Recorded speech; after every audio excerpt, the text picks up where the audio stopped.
Glória a Deus, podemos assentar.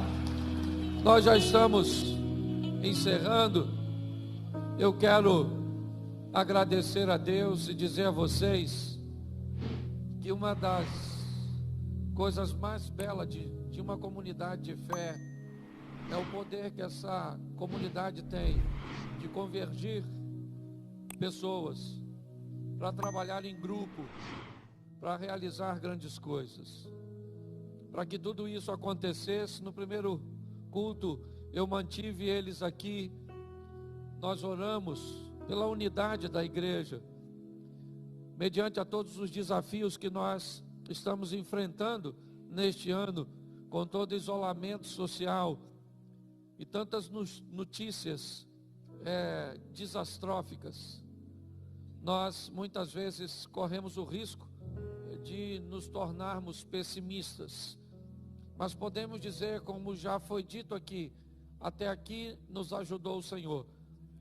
Nós temos a expectativa de que o ano que vem, Ele vem para trazer consigo uma nova esperança, porque nosso Deus está no controle de todas as coisas. Nós tivemos muitas baixas este ano, é verdade, perdemos muitas pessoas queridas, temos muitas pessoas afastadas por problema de saúde, mas em meio a tudo isso, nós podemos dizer, até aqui nos ajudou o Senhor. Eu quero deixar 2 textos para os irmãos e queria que colocasse. Tem como colocar para mim aqui? Se tiver, coloque Gênesis, capítulo 3, verso de número 23 e 24. Gênesis 3, 23. O Senhor Deus, pois, o lançou fora do jardim do Éden, para lavrar a terra de que fora tomado. E havendo lançado fora o homem, pôs querubins ao oriente do jardim do Éden, e uma espada inflamada, que andava ao redor, para guardar o caminho da árvore da vida. Isso é o que Adão nos deixou de herança. O nosso ancestral nos deixa a morte, a separação. Ele nos deixou sem condições de conhecermos o caminho, de alcançarmos a árvore da vida, cuja qual durante muito tempo ele teve acesso, mas um dia perdeu. E por causa disso, ele foi lançado fora do Éden. E não tinha mais acesso, pois Deus protegeu aquele local para que ele não acessasse. Mas quando nós saímos do primeiro livro da Bíblia e vamos para o último, Apocalipse, capítulo 2, verso 7. Põe para a gente. Quem tem ouvidos, ouça o que o Espírito diz às igrejas. Ao que vencer, dar-lhe-ei de comer da árvore da vida, que está no meio do paraíso de Deus. Aquilo que nós não poderíamos ter mais acesso, agora temos, através do sangue de Cristo vertido naquela cruz, para pagar pelos nossos pecados. O grande desafio de toda essa história é que, como cabeças pensantes, inevitavelmente, nós somos abordados em diversos momentos com questionamentos acerca da existência de Cristo, de sua veracidade e de seu poder. Às vezes nem precisamos de um momento ruim para fazermos tal questionamentos. Às vezes até em momentos bons, mas que nos deparamos com situações que são prazerosas para outras pessoas e que nós gostaríamos de fazer parte delas, mas descobrimos que isso não é para aqueles que andam com Deus. Quando nós olhamos tantas outras autoridades do passado, faraós egípcios e tantos outros, bem anteriores a Cristo, nós vemos a capacidade de achar tumbas com mobílias, vestuários, armamentos de faraós como Tutancâmon, como Sete, como Ramsés e como tantos outros do Egito. Mas quando se procura na terra do Egito algum vestígio da presença de israelitas, o máximo que vamos achar é um ou dois indícios. Talvez simplesmente porque na época da existência deles, eles não fossem chamados por este nome. Mas tudo isso acaba abalando a fé de algumas pessoas. Alguns questionam se Jesus nasceu realmente em dezembro, pois o clima que era oferecido na situação como informação não bate com os acontecimentos. E algumas pessoas começam a questionar. Nós sabemos que somos capazes de ter acesso a uma taça onde um César Augusto ou qualquer outro imperador, Nero, tenha bebido, mas sequer temos um copo onde o nosso Jesus. Me parece que a opção de ser pobre, a opção de se tornar acessível, porque eu queria só esclarecer a vocês, Jesus só nasce num ambiente pobre, não para ovacionar a pobreza, não. Se você acha que ele nasce num ambiente pobre, simplesmente para fazer apologia à pobreza, você está muito enganado. Jesus nasceu num ambiente pobre simplesmente para se tornar acessível. Porque se ele nasce num palácio, somente os ricos e poderosos poderiam visitá-lo. Quando ele resolve nascer num ambiente de pobreza, é porque no ambiente onde ele nasce, vai visitá-lo pastores, sim, homens que não tinham muitos recursos, é verdade, mas também os astrólogos, os magos, levando ouro, incenso e mirra, porque o seu propósito era se tornar acessível.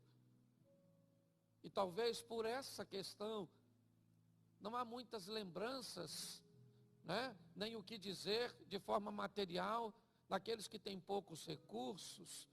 A história não tem muito interesse de citá-los. Mas a verdade é que ele veio a este mundo e com um pequeno grupo de pessoas foi capaz de mudar a história de tal forma que ela é contada antes e depois dele. Para muitos, ele é verdadeiro simplesmente pelo fato das experiências que tem com ele, porque contra fatos não há argumentos. A cada dia que passa, meus queridos irmãos, nós vamos ter que enfrentar a oposição cada vez mais ferrenha, tentando descredenciar o Cristo, senão através dele mesmo e da ausência muitas vezes de informações precisas a seu respeito. Também será usado o nosso testemunho, a nossa postura, o nosso posicionamento com o propósito de descredenciar o Evangelho. A cada dia que passa, nós precisamos cada vez mais buscar ter nossas próprias experiências com Cristo, porque são elas que vão nos manter de pé. Foi através de olhar para seu passado e tudo aquilo que viveu, que Davi encontrou forças para enfrentar o gigante. Não foi das experiências de Saul. Davi não disse o Deus de Abraão, o Deus de Isaac, o Deus de Jacó. Não foi isso que ele disse. O Davi olhou para Golias e disse: quem é você para desafiar o exército do Deus vivo? Eu vou até você e eu vou te matar, porque o Deus que eu sirvo me deu vitórias contra leões e ursos.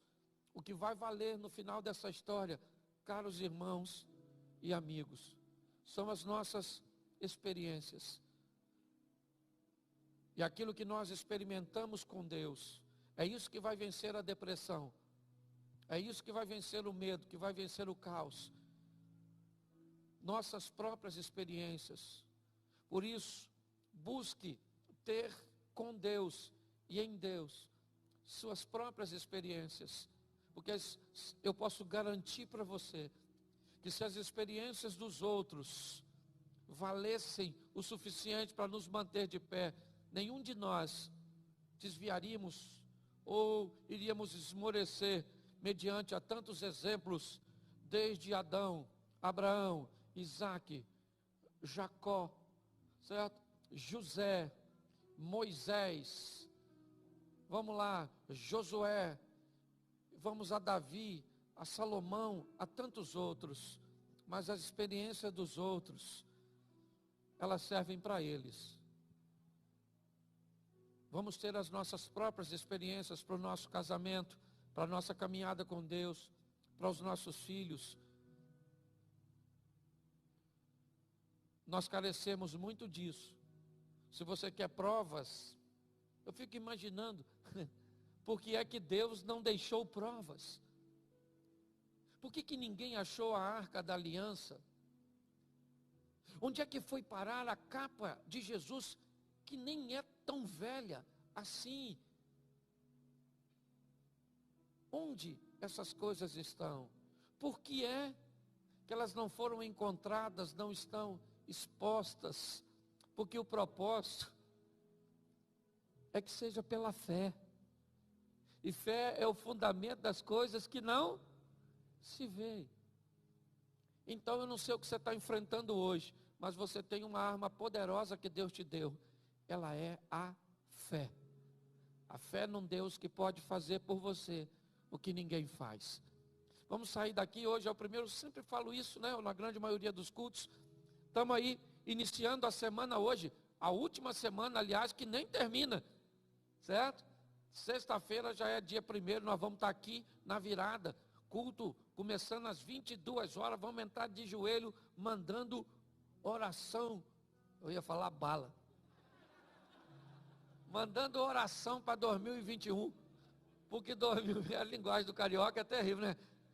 Eu ia falar, mandando bala não, oração para 2021, porque o seu casamento, posso falar uma coisa para você? Seu casamento nunca foi tão bom o quanto ele vai ser em 2021.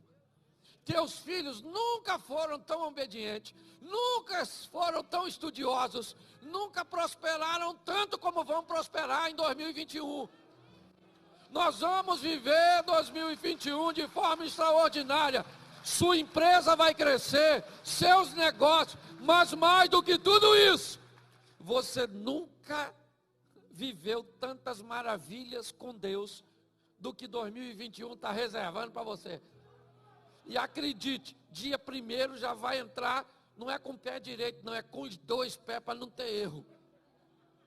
Vamos dar aquele pulinho para frente, certo? Vai virar quase uma simpatia. É só não filmar, que senão os outros criticam.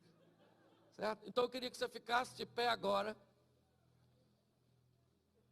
e dissesse assim: 2021 vai ser o melhor ano da minha vida.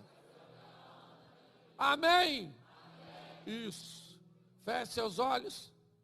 Pai, muito obrigado por essa noite.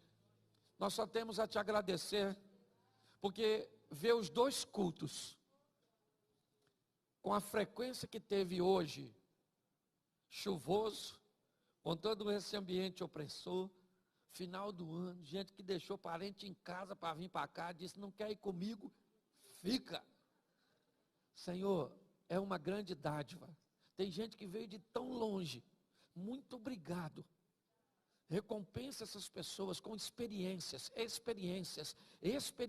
extraordinárias, lares cheios do teu Espírito, anjo dentro dessas casas, que teus filhos vejam a presença de anjos, caminhando nos seus lares, agindo, movendo, curando e transformando. Leva-nos aos nossos lares, guardado por tuas boas mãos poderosas. Que o grande amor de Deus, nosso Pai, a graça de nosso Senhor e Salvador Jesus Cristo e as 2 consolações do Santo Espírito de Deus, seja para com todo o povo do Senhor, e todos digam, e Deus te abençoe e vá em paz.